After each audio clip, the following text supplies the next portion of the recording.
యూసఫ్గూడ కోట్ల విజయభాస్కర్ రెడ్డి స్టేడియంలో సీఎం రేవంత్ రెడ్డి మాట్లాడుతున్నారు. లైవ్ చూద్దాం. టెక్నాలజీని వాడుకోండి, బ్యాంకులను కూడా సమన్వయం చేసుకోండి. లేకపోతే ఈ ప్రమాదాలను నియంత్రించడం కష్టమవుతుంది. ఇలాంటి ప్రమాదాలకు పాల్పడే వాళ్ళ పట్ల కఠినంగా వ్యవహరించాలి.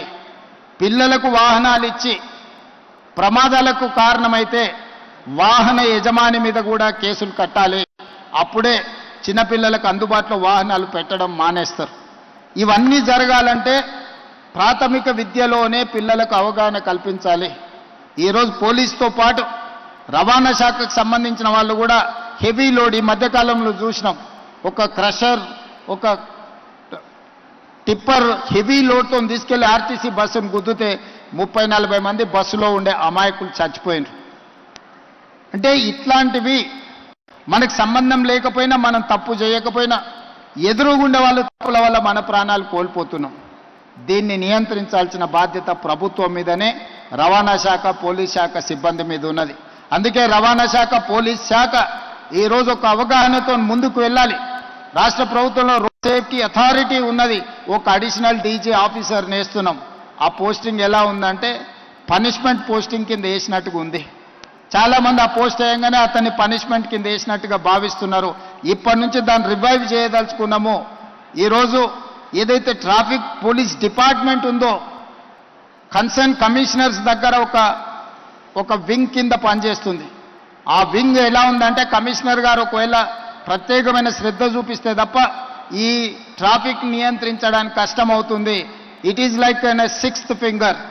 అట్లా కాకుండా అడిషనల్ డీజీ స్థాయిలో డీజీపీ తర్వాత ఈ రోడ్ సేఫ్టీ అండ్ ట్రాఫిక్కు సంబంధించి DGR additional DG cadre officer నేసి కంప్లీట్గా ఒక స్ట్రక్చర్ను తయారు చేసి ఎక్కడ కూడా సిగ్నల్ జంప్ చేసినా, స్పీడింగ్ చేసినా, ఎక్కడైతే ట్రాఫిక్ జామ్లు ఉన్నాయో, ఫ్రీ లెఫ్ట్ ఎక్కడైతే ప్రాబ్లం అవుతున్నదో అన్ని సీసీ కెమెరాలు పెట్టి అన్ని కార్పొరేషన్ మున్సిపల్ కార్పొరేషన్స్ ఏరియాలో హైదరాబాద్ నగరంలో ఆల్రెడీ మనం గూగుల్ సంస్థతో ఒక ఎంఓయూ చేసినాం. ఈ ట్రాఫిక్ సిస్టమ్ అంతా స్టడీ చేసి ఫీడ్బ్యాక్ ఇవ్వడానికి. ఈరోజు మన కమాండ్ కంట్రోల్ రూమ్ ఉన్నది బంజారా హిల్స్లో. అన్నిటిని కూడా సాంకేతిక నైపుణ్యంతో, ఈ సాంకేతిక నైపుణ్యాన్ని ఉపయోగించుకొని ఈ వ్యవస్థను బలోపేతం చేయాల్సిన అవసరం ఉంది. రీసెంట్గానే నేను పోలీస్ టాప్ ఆఫీసర్స్కి ఇన్స్ట్రక్షన్స్ ఇచ్చిన ఈ ట్రాఫిక్కు సంబంధించిన కంప్లీట్ వ్యవస్థను మనం ఈరోజు పూర్తిగా నిర్ణయం తీసుకునేది ఉంది. ఎట్లయితే హైడ్రా, ఎట్లయితే ఈగల్, ఎట్లయితే సైబర్ క్రైమ్ని మనం స్ట్రెంగ్తెన్ చేసినామో ఈరోజు ట్రాఫిక్ నియంత్రించడానికి కూడా పోలీస్ డిపార్ట్మెంట్ను ఈరోజు నియంత్రించాలి. ఒకప్పుడు లా అండ్ ఆర్డర్ ప్రాబ్లం ఉండే, లా అండ్ ఆర్డర్లో మర్డర్స్ ఇట్లాంటివి ప్రాబ్లం ఉండే. ఈరోజు లా అండ్ ఆర్డర్ కాదు, ట్రాఫిక్లో జరిగే యాక్సిడెంట్స్ మర్డర్స్ కంటే ప్రమాదమైనాయి.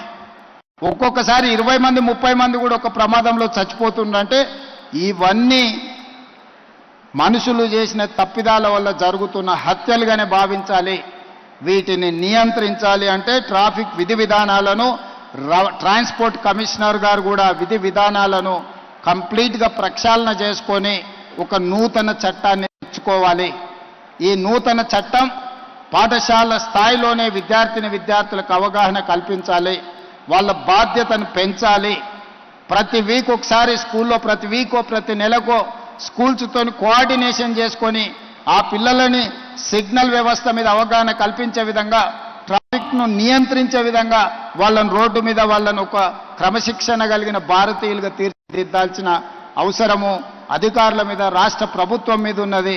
తప్పకుండా వీటన్నిటిని ప్రక్షాళన చేస్తాం. ఈ రకంగా తెలంగాణ రాష్ట్ర ప్రభుత్వం ఇప్పుడు ట్రాఫిక్ సమస్యని, యాక్సిడెంట్స్ని, రోడ్ సేఫ్టీని ఒక ప్రధానమైన ఎజెండాగా తీసుకుంటుంది. దీనికి విధి విధానాలు రూపొందించి క్రమశిక్షణ కలిగిన అధికారులకు బాధ్యత ఇచ్చి దీని ఒక టాప్ ప్రయారిటీ టాస్క్ కింద తెలంగాణ రాష్ట్ర ప్రభుత్వం తీసుకుంటుంది. దానికి సంబంధించిన చర్యలు తీసుకోవాల్సిందిగా డీజీపీ గారికి సూచన చేస్తూ ఒక మంచి కార్యక్రమాన్ని అలైవ్ అనే కార్యక్రమాన్ని తీసుకొని అవగాహన సదస్సు కార్యక్రమాన్ని ఏర్పాటు చేసినందుకు పోలీస్ శాఖను